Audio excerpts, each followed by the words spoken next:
And finally, the best for last, right, Brian?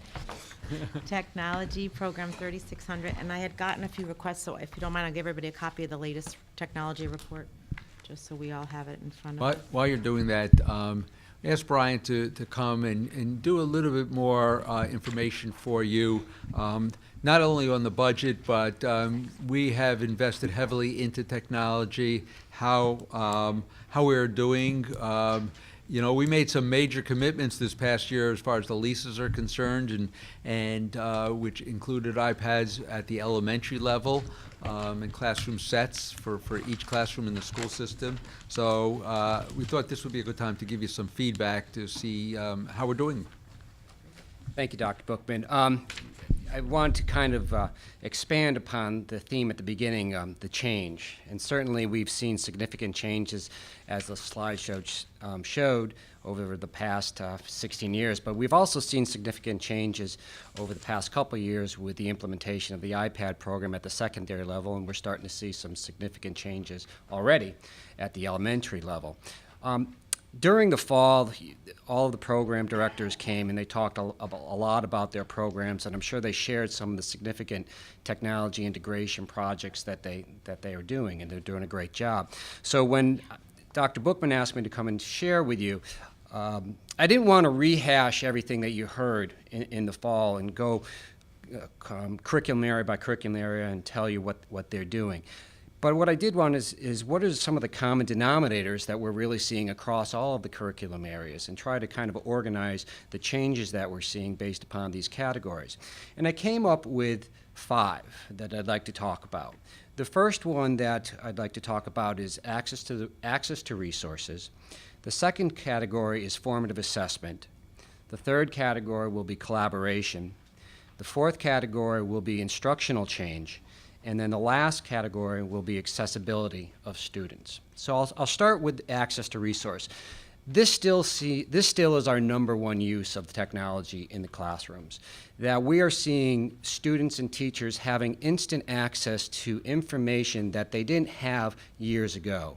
If there was something that someone wanted to question, or someone wanted to verify, or perhaps maybe go off on a teachable moment tangent, they could not do that before. They'd have to reserve time in the computer lab next Friday, and by then, that whole concept, we've moved on past it. So access to resources is really, again, the number one.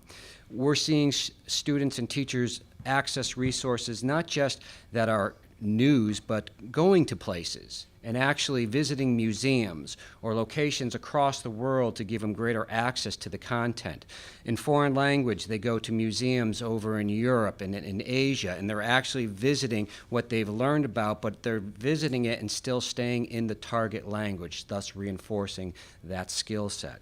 We're seeing this, in social studies, we're seeing access to all the information, news websites, different perspectives that perhaps before students were not exposed to, that there was only maybe one perspective, when now we know with access to all of the information there are multiple perspectives. And I think that one of the greatest things that I witnessed, and I witnessed through my senior this year, was that she's only 17 and is unable to vote, but she became a very active participant in local politics. During CI, as many of you recall, that we have the candidates forum, where the candidates will come in, and historically it's been a one-way conversation maybe, in that the candidates would talk about their philosophies, their perspectives, their positions. And what we saw this year was something that was a little bit different, in that the seniors with their iPads were fact-checking on the spot. And they were actually saying, well, yeah, I noticed that you have this position. Can you talk a little bit more about that? Or that is not consistent with what I've heard. So what was a little bit uncomfortable for the candidates, we actually had active and engaged voters who are not yet ready to vote. And through my daughter, certainly she had her strong opinions about the national election, but I heard more from her on local politics, and I learned more about her from some of the candidates through this process, and she was very, very actively engaged by being able to access these resources on demand in a classroom. So I thought that was a really great and authentic use of the technology. We're starting to see this, that's mostly at the high school level. As we start moving down to the elementary level, and you have to realize that the elementary level is really 2 months, 3 months into this process, but we're already starting to see some significant changes. And I spoke with a foreign language teacher who said that while it's new and she's still trying to develop her lessons and everything, the one thing that she's noticed about access to resources is that it has increased her instructional time in the class. Because everything is digitized and she's able to organize it and share it with the students, that she's gaining maybe 2.5, 3 minutes of instructional time per class period. Now that's significant because Spanish classes are in the elementary levels are maybe only 25 minutes in length. And then you times that by 180 days, that's a significant amount of instructional time that they're gaining. So these are some of the changes in that access to resource area that we're seeing automatically. The number one gain that we've seen, or the number one change that we've seen over the years, is in the area of formative assessment. And formative assessment is extremely important and can be difficult to do. Formative assessment is extremely important because it informs the decision-making of the teachers on how to next proceed based upon how's my class doing. And that's very important because if my class does not understand concept A, there's no way they're going to get B, C, and D because all of them build upon that initial concept. So what we're seeing the teachers now utilize are Google Forms, Socrative, Poll Area, all of these different apps that will allow them to stop, create an assessment on the fly, or maybe they have a pre-planned one, but say, okay, I need to get the barometer of the class before I proceed because I don't want to lose everybody and because you won't get it. And so they can do this and they can make instant decisions based upon the whole group. They can make decisions based upon small groups on whether to move forward. Or they can say, you know what, the whole group gets it, but Johnny's still having problems. I'm going to continue to move forward, but Johnny, I need to see you after school, during study hall, before, whenever it is, so that we can bring you up to speed. So we're really seeing a lot of great decision making based upon formative assessments. We're seeing it again down at the elementary level already through an app called Seesaw. And what this app does is it allows the teachers to create these individual accounts for these students, and the students or the teachers can post their work on there and share it out with the teacher. But more importantly, they now are sharing it out with the parents. So during the day, some of the parents who get this app can see this. They can actually see a video, a snapshot, a work, anything that's going on. And this actually is bringing the parents back into the classroom. I see what's going on. I can be more active partner in the classroom. So we're starting to see that. We only have a few classes, but again, in the area of assessment, migrating towards more portfolio assessment. Patty talked a lot about her charm. She's got great charm. Her Charms app, which I think is just an incredible one. And I'm not going to do it as great a service as you can, but it's in an area of assessment where students can actually look at or participate in an ensemble. They can practice, they can videotape themselves, they can play it back, they can self-assess to say, you know what, that didn't work out so well. They can play it side by side with an ensemble or a smaller quartet. They can share it with other students, they can share it with their teachers, so they can have all of this type of instant feedback. So when they're coming together as a large group, they're not spending so much time, okay, I need you to replay. They've already replayed at home, and now they can do a much better job as a larger ensemble. So these are only a few of the areas, a few of the things that we're seeing what the teachers do, and that's the number one gain over this past couple of years is utilizing formative assessment. Collaboration is the next area, and collaboration we know is a skill that students are going to need in order to be successful in college, and certainly they're going to need that skill to be successful in the workplace. Everything is based upon collaboration. There's not much done individually anymore. And our Google, it's called G Suite now. We've called it Google Apps for Education in the past. They've changed the name to G Suite. So the G Suite or Google allows the students to better collaborate with their peers and with their teachers. And we are utilizing Google Classroom. The vast majority, I would say, of teachers are utilizing Google Classroom, which is a shell, if you will, an online classroom that allows the teachers to organize their classroom and provide instruction, assignments, quizzes, calendars, so that they have taken what has generally been in folders and paper and moved it into the cloud. Now, within the Google Classroom and utilizing more of the tools of the G Suite, that students are now able to work on a project together. If they're working on a document, they're co-authoring a document, instead of sending email attachments, they can simultaneously be in that same document, working on it, commenting back and forth to each other, and then they can also invite the teacher in, who also can be engaged in that collaborative piece.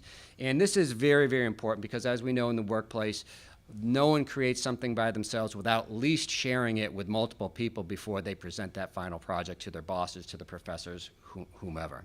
So collaboration continues to be something that we see changing and growing. Instructional change. Now, at the beginning, when we talked about 3 or 4 years ago, when we first talked about the initiative at the high school, we always said that we would see instructional change, but it would take time. Because what we're asking the teachers to do is throw away everything you've done for the past 5, 10, 20, 30 years and change the way that you instruct. And any significant change like this, it's a total paradigm shift. Any significant change requires a 3 to 5 year period before you really start seeing significant, recognizable change. And we're in that 3 to 5 year zone right now, and we're really starting to see it. Some of the things that, and really, I need to give kudos to the tech coaches as well. That was a great move to incorporate them into the resources for the teachers, because I think that they really have helped spur along this instructional change. Some of the areas of this instructional change that I love to see is we're seeing a lot more of the flipped classroom model. We've talked about that in the past, where we have teachers who are creating videos, or teachers who are going out and finding online resources so they don't have to create these videos. And they're actually saying, we're not going to lecture in class and waste valuable time. We're going to have the lecture be part of your homework. Now, not every night, but maybe for an introductional topic, or maybe for a concept that is severe or extremely complex. So you sprinkle it in there, and by going and doing this flipped classroom, they have access to it the night before the assignment. They have, when the unit test comes up in a month, they can go back and learn and revisit those concepts. In the end of January, when final exam time comes around, they can go back and revisit those concepts as well through some of the videos. And they're able to now flip the classroom and go into the classroom and go into the content in a much more deeper way. That they're able to have critical conversations, they're able to engage in dialogue and explore perspectives maybe that they weren't able to do before.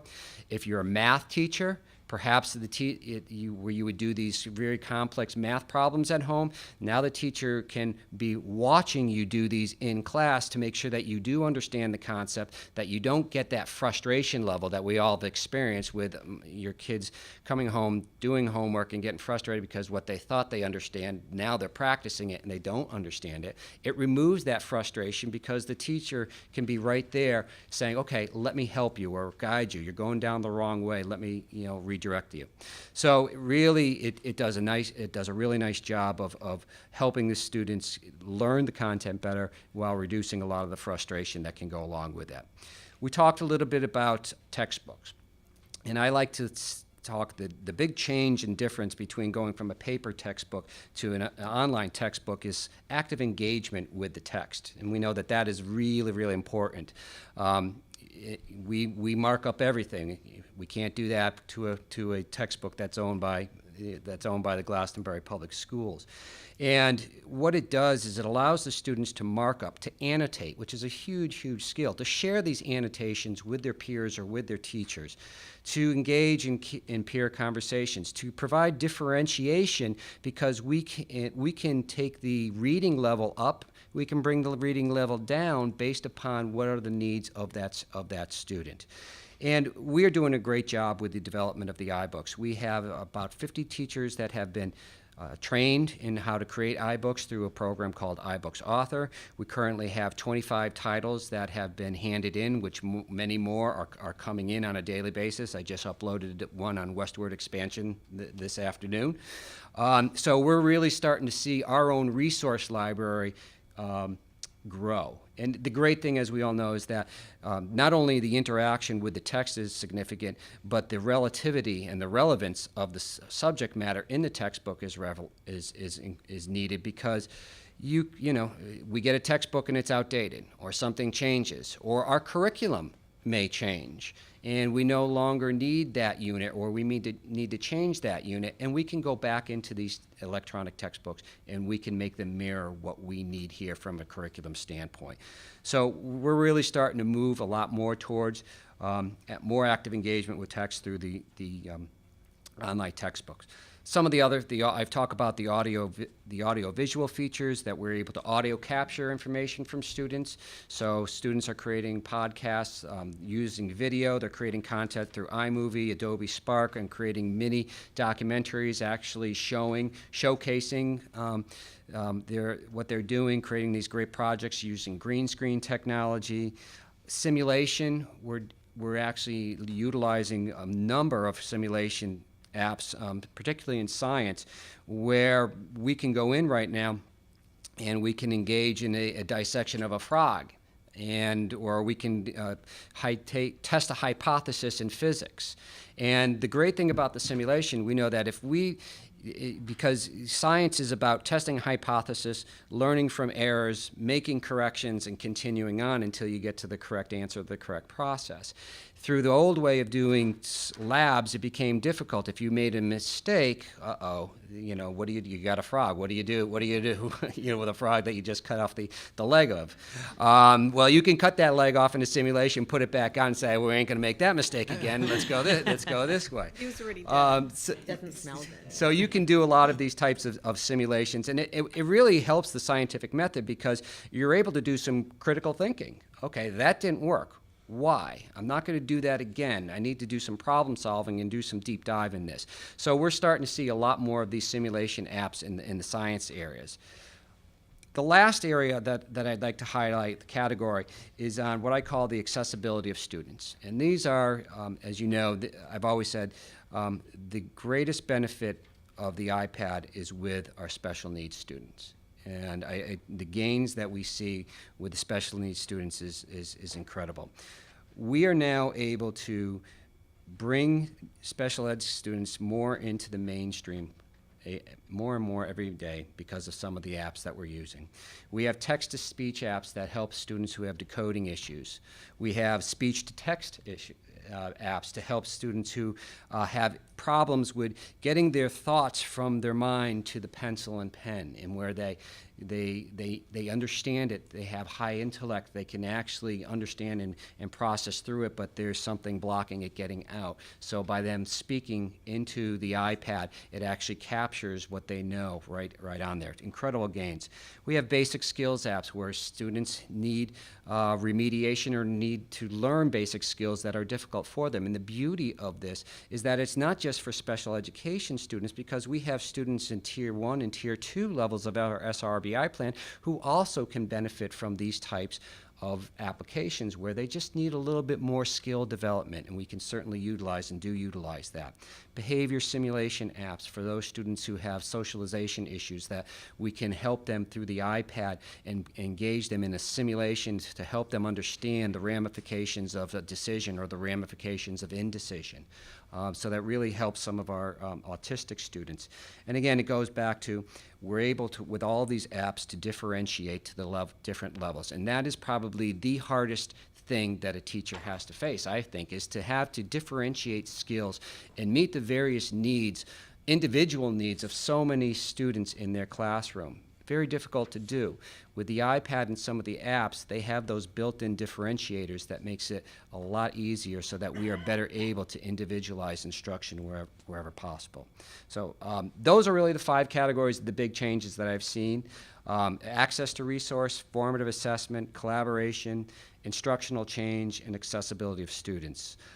I will close and echo what my colleagues have said. I'm very, very, very appreciative to the Board of Education for the support that you have given to us to really accomplish all the things that we have accomplished and to continue to grow and accomplish more in the future. But I also think it needs to be said that we need to thank the teachers. The teachers are persevering, they're learning, they're trying, they're taking risks. And sometimes it can be frustrating, and they plow through it every single day. To my colleagues, the fellow administrators, the leadership that they are providing is amazing, and the stories I hear from them and what I see them through their professional development and through their programs is just incredible, and I'm very appreciative. And finally, I have to acknowledge my staff. I call them the men and women behind the curtain. Things happen, and we have a tendency to take for granted those people who are behind the scenes making sure that everything happens. Just to let you know, from the elementary standpoint, since the beginning of August until around December 1st, my staff was able to deploy seamlessly over 3,500 iPads to the school system. That's unheard of, and that's a testament to that staff and their dedication and their will and their understanding that the kids come first. And so I just wanted to express that. So that's the changes. I'll take any questions you have. You have my budget in front of you. There isn't any too many significant changes, but certainly I'll answer any questions that you have regarding what I've just shared with you or the budget that I've proposed to Dr. Bookman. Thank you very much, and I think we said the same thing last year, that it would be great to bottle this and somehow get it out there into the community, because I think you've hit on just about every element of educating that is done, and done so well in Glastonbury Public Schools. And not only the impact that technology has, but as you've said, how the personnel and our outstanding staff has coordinated the implementation. And it really is a testament to the hard work of everyone, and I know we greatly appreciate it. And I know oftentimes we're asked to defend our decisions about technology, and I don't think there's any better argument than the one we've heard tonight. So thank you very much. And with that, if there's any specific questions for Brian, if you can think of anything else, then go ahead. Doug, go ahead.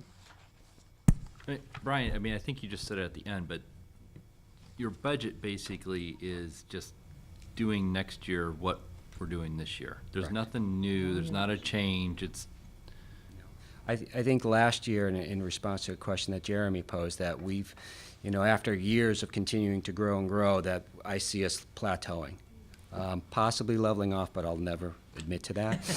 But certainly plateauing. That I think that with the commitment to the 5-year replacement plan, we've been able to get to a point. Okay, this is what we can expect to spend every 5 years. I would imagine that in some years there would be reductions based upon the schools that we're redoing. But certainly, I would anticipate that you would not see much higher budgets going forward unless there's some new initiative that we have to implement.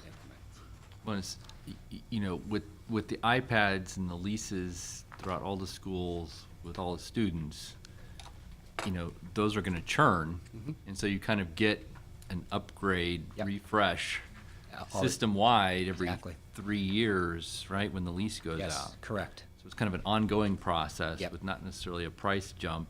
The kind of infrastructure around it is getting done, but,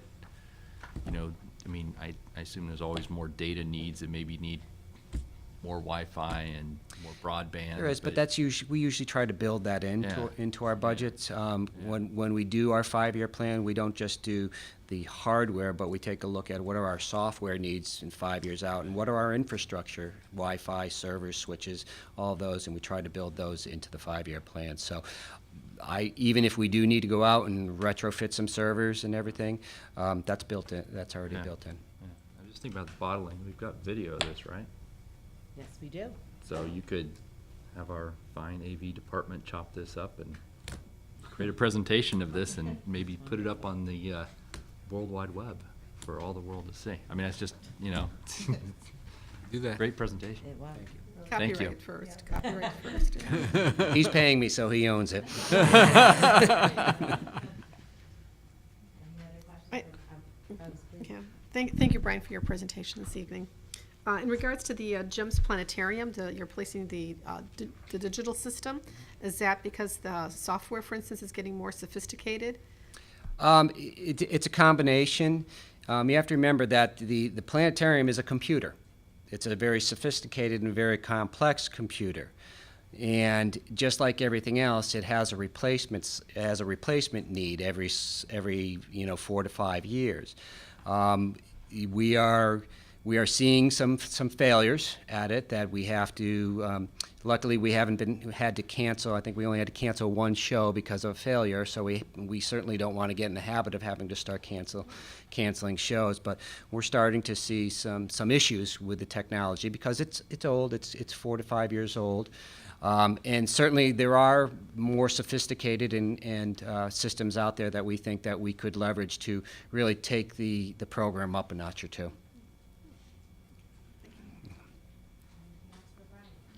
Chairman. Brian is one of those who grew up, I listened to all that you're saying, and my mind glazes over as one who spent, most of his time doing things with pencil and paper in school. So I hear what you're saying, and I found myself thinking, I wonder how many other school systems in Connecticut have this level of commitment and involvement with the technology that clearly kids that are in school today are going to need to be accomplished at by the time they get into college and graduate. So I congratulate you on this and what you've done. I'm just wondering, looking at some of the numbers and to the extent that I could understand your 5-year budget projection, in this year, last year and this year, you had some pretty heavy expenses with things like planetarium and upgrades and TV studios and getting the staff laptops and computers up to speed. As I interpreted the numbers when you gave us the report earlier last year, it would seem to me that the next few years are not going to be as heavy in terms of the hardware, certainly, that you're going to require from here on out. It'll go through a process then of upgrading, but these first couple of years of your 5-year plan were a lot heavier than the second. I would agree with that to the extent that it's new technology coming in. Certainly, we're going to have to replace technology, but the initial years we needed to get that technology into the hands of the teachers as soon as possible to get them trained, from professional development, so that they could, to the best of their ability, hit the ground running come September 1st when the students came back. So you're right. We're kind of now in, I don't want to say a status quo mode, but it's kind of just we're going along and we're not adding a whole lot of new technology to the budgets going forward over the next 5 years. It's more of a replacement of age technology. As I look at the numbers and sort of rewrote it, I'll check it with you. I thought I had done that already. That even in the next couple of years, some of that new equipment and replacement program might even decline and get into a, instead of being $1.2 million a year, which we've got these last couple of years, get down to closer to 950 or $1 million from here on out to keep that program going. Sure, it is possible, yes. For Brian. Okay, thank you very much. Thank you.